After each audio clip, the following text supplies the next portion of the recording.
Salutations chers amis.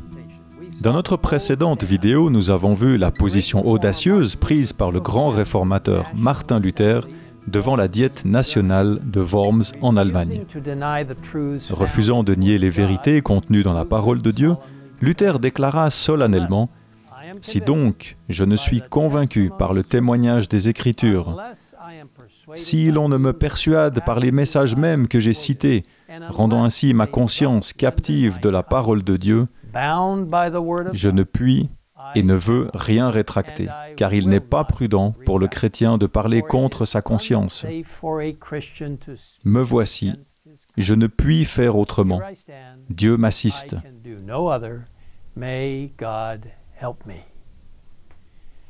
Pendant un moment, toute l'assemblée resta muette de stupéfaction devant le courage de cet homme.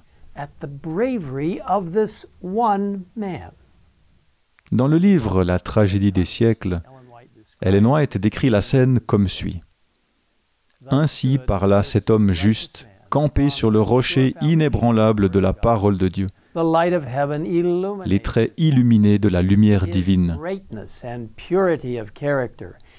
Alors qu'il dénonçait la puissance de l'erreur et témoignait en faveur de la foi par laquelle le monde est vaincu, la grandeur et la pureté de son caractère, la paix et la joie de son cœur devinrent manifestes pour tous.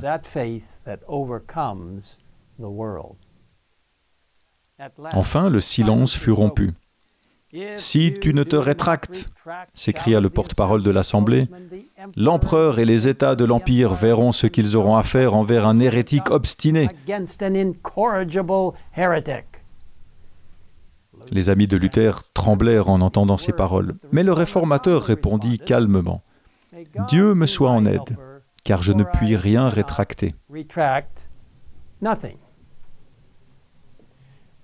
Après concertation, les membres de l'Assemblée décidèrent de donner à Luther une dernière chance de se rétracter.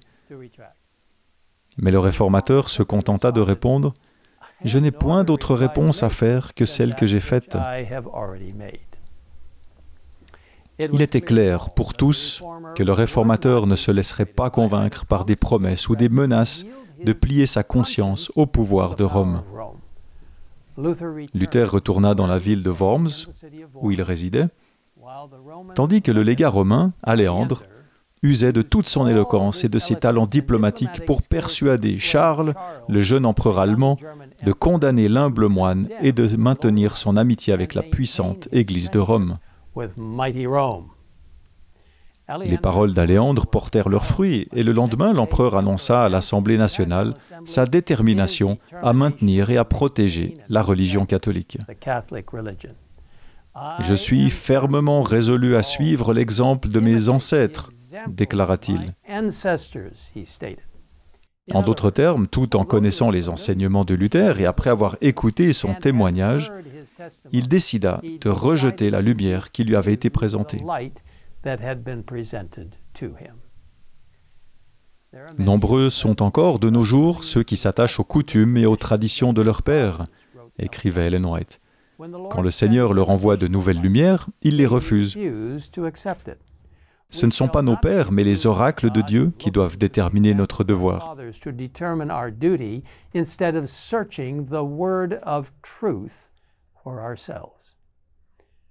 Lorsque l'empereur annonça sa décision de soutenir l'Église de Rome, la sécurité de Luther fut immédiatement mise en péril.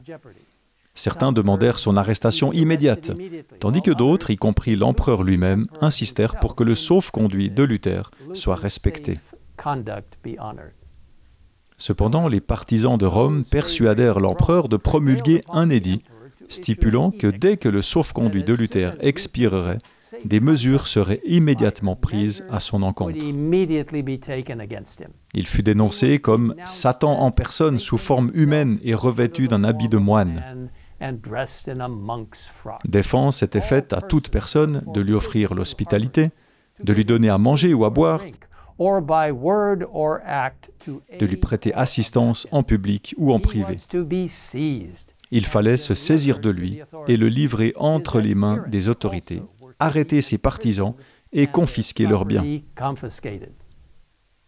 Mais Dieu protégea encore son serviteur et lui offrit un moyen de s'échapper par l'intermédiaire de Frédéric de Saxe, un ami de haut rang de la Réforme protestante.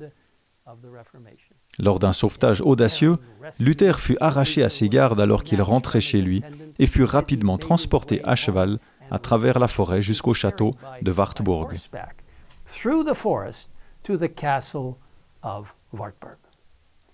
C'est là, à Wartburg, dans cette forteresse montagneuse isolée, que Luther réalisa certaines de ses œuvres les plus importantes et les plus durables, notamment la traduction du Nouveau Testament en allemand.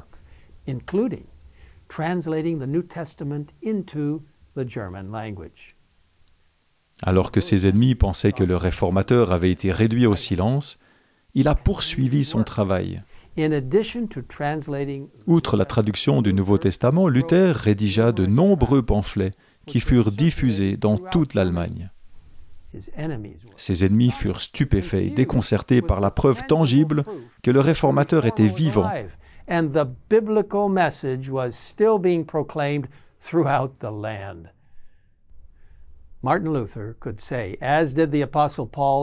Martin Luther pouvait affirmer ce qui suit.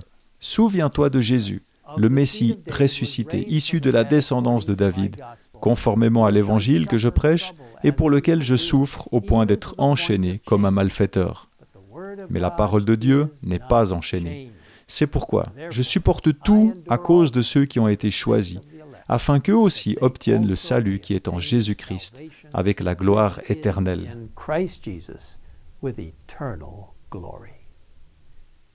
Louons le Seigneur pour l'exemple de Paul, de Martin Luther et de tant d'autres qui, par la puissance du Seigneur, sont restés fidèles à sa parole malgré les persécutions, nous apportant aujourd'hui sa lumière.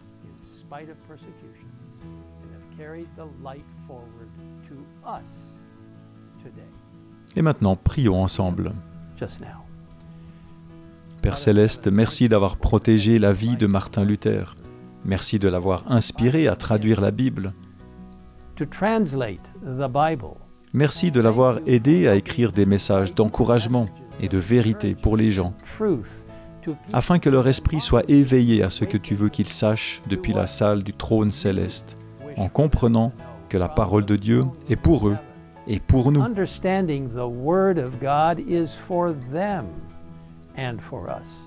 Seigneur, guide-nous alors que nous nous appuyons sur les épaules de ceux qui nous ont précédés, en restant fidèles à la parole de Dieu telle qu'elle est écrite. Merci pour cette précieuse parole, qu'elle nous soutienne à l'avenir, alors que nous ferons face aux jours difficiles qui nous attendent. Nous te remercions pour la parole de Dieu. Nous te le demandons au nom de Jésus. Amen. Amen.